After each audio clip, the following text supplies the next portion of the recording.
All right, guys, time to talk Ironman, the 2.5 IM suspension. Is it worth the upgrade?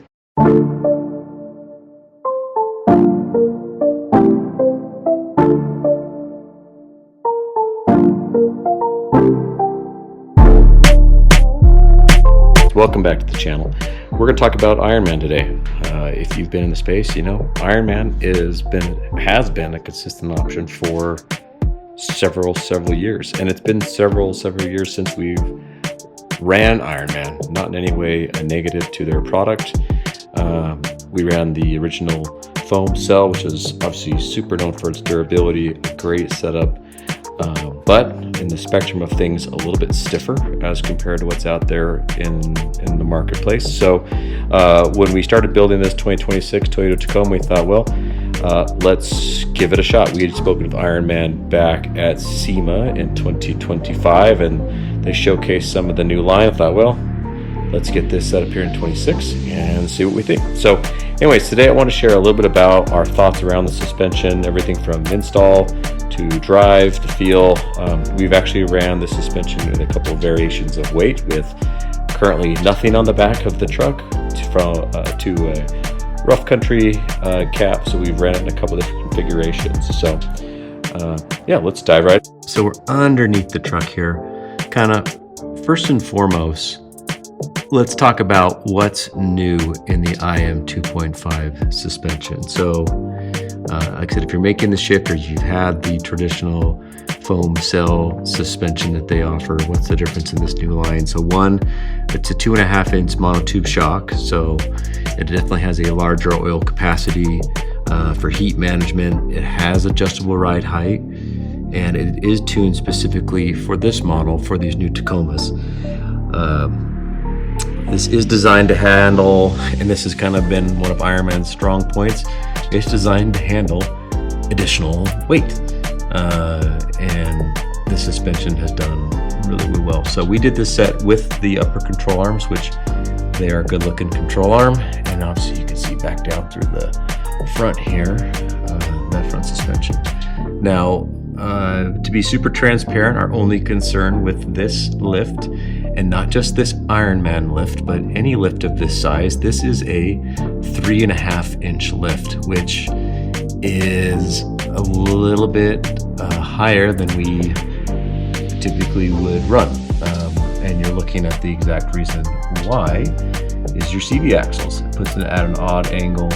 They're, to my knowledge, not any extended CV axles at this point for accommodating the more aggressive 3.5-inch lift. So you go into this buying a 3.5-inch lift, and this is not, like I said, at any means a dig on Ironman. There are multiple suspension companies offering a 3.5-inch lift. I would say for the most part it is the most popular option that's available for purchase, but it is something to take consideration that you may have some additional wear and tear on those CV axles due to that angle of the suspension there. One thing to take into account as you're looking at this and thinking about ordering will be really your weight calculation. These guys have really kind of two spectrums when it comes to weight. Either you're not going to weigh it down or you are going to weigh it down. So ours, we had to accommodate. Obviously, we are running sliders on this. We did have a rough country cap on the back, which is about 200 pounds. We will be running a DV8 front top roof rack, and we are running with winch DV8 front and rear bumpers. So just plan accordingly when purchasing this to make sure you get as close to the weight as possible. It will definitely impact your overall ride with the vehicle. Here at the back end of the truck, I'll just mention on install, this is nothing technical. For those that want to be weekend warriors, you'll be able to install this lift without really any issues. You will, of course, need to go get it professionally aligned after you put the lift on, but there was nothing about this install that was difficult, new, or surprising. If you haven't done it before, there's a lot of videos you can watch, or if you want to trust your local shop like we did, we took this to Fat Bob's, where they have done a great work for us over the years. So nothing crazy with the install, pretty straightforward, and something you can knock out by yourself in a weekend. So what do we think? How does it drive? What's the ride been like? I will say, compared to the original foam cell, this suspension is better for sure. They did some great work. This has a more comfortable ride. Obviously, I think the way that we once again went in knowing our weight, both on the front and the rear, we were able to get it set up correctly. That being said, it is still an Ironman lift. I do think you sacrifice a little bit of the OEM or more dynamic ride for what I think typically equates to, or had been my experience, a more durable suspension. These guys are built in Australia. They know their stuff. They're used to hard rides over a long period of time. So definitely an improvement on the IM2.5. It is still an Ironman lift, so it's going to be a little bit stiffer. But I mean, I think out there, this accommodates weight with the best of them, knowing that, hey, this is going to be loaded down. It will have a topper or lift tires. So I think this suspension really responded well in that way.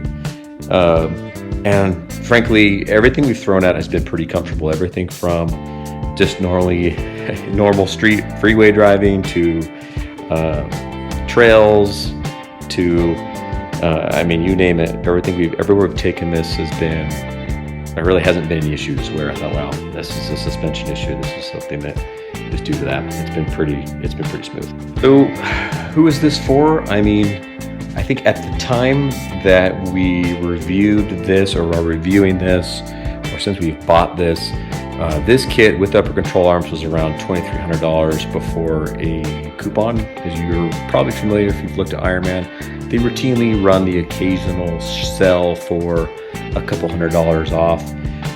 This, I mean, I don't want to use the word budget. I mean, this is vastly superior to other suspension that's available at a lower price point. But this is, I think, a happy medium. If you want a good kit, you know you're going to be carrying weight. I would argue this and the foam cell are going to be really good options for you. If you are more lenient towards durability and okay with a little bit of a I don't say rockier ride, but more of a stiff ride, this is going to be a great suspension for you. Ultimately, I think it hits a sweet spot. It's not going to be the price of a King's setup, not in any way dig on Kings. I think they're fantastic suspension, but you better prepare to spend $4 to $5 grand. And the fact that you can walk out with half that price for this kit, I think it's a really big win. To summarize everything, I think this is a really good set of suspension. I'd recommend it. Like I said, for those that are looking for a good setup that's not going to be incredibly expensive, this kit, everything from installation to drive, both on-road and off-road, this is a great setup. Like I'd mentioned, it is a 3.5-inch lift. So know that you may have some potential CV axles issues that you'll need to eventually handle, but that could be thousands of miles down the road when they potentially have extended CV axles for these. It's just hard to beat. Bang for the buck. It is a tall lift. I mean, this is 3.5-inch lift. You look at the gap between this tire here and the gap between the fender and this here. It's a solid lift. Now this is a 285, 75, 17. So if you had maybe a 35, this would fill in more, but we've kind of found this tire size to be the sweet spot. But yeah, I think overall, it's a great kit. We'll have some more things to kind of share when it comes to kind of the next setup, and we'll share about that. Do we like this better? Do we like the new setup better? But anyways, thanks for tuning to the channel. Hopefully this video is helpful. Hopefully this will either help you make the right decision or make a different decision. But as always, thanks for tuning in. Looking forward to the next video.